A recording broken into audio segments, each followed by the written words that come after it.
Blackstone Audio presents Uncle Ben's Whale by Walter D. Edmonds. This book is read by Mark Turetsky. We sawed the last cut on the last tree and sat down side by side on the log.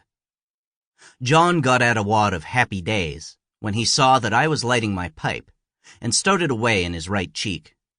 His eye was taking in the river valley, with the canal beyond.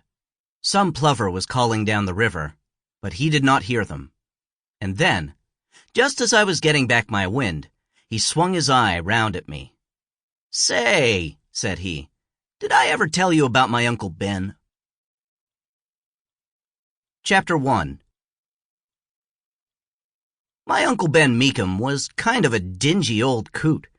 They say in his early years he was a pretty fast kind of a spark, but when I first remember him, he'd married Aunt Em, and the two of them made just about the most respectable sort of home life a woman could want. Uncle Ben would load his boat, and him and Henry Platt, who done his driving, would keep the old boat going, along with the aid of Ben's mules. But inside that boat, Aunt Em ruled the roost. It was kind of hard on a man, after he'd run a boat to suit his own notions for 40 years, to have the bad luck to get married to Aunt Em. You couldn't spit out of the window, or knock your own pipe on top of the stove, or have a drink in your own cabin, or anywhere else for that matter. And she used to make him and Henry, who was bothered with soft feet, wash 'em every night before they come to supper. It was a pitiful sight to see them two old coots setting up on the roof of the cabin on a cold night and easing their toes into a basin. Every time he felt the touch of the water, Henry'd say he was going to get loose and leave, but Uncle Ben'd beg him to stay. Henry'd never actually have gone off and left Uncle Ben defenseless. Them two had been boating it together ever since Uncle Ben had got his boat. And Henry was just as scared of Aunt Em as Uncle Ben was.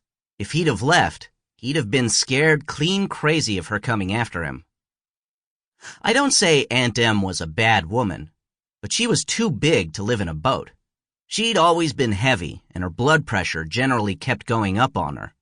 Quick-tempered. And she could have taken on both of them old men at once, if she'd been a mind to, and she probably did when she got restive. You see, she belonged to my family, and Uncle Ben only got in by marrying her. His name was Meekum, and he had to take about everything that was coming to him. He used to talk to Pa about it, and ask what a man had ought to do, and Pa'd tell him, "Strop her up, and if that don't work, use the hone." But Uncle Ben... Sample complete. Ready to continue?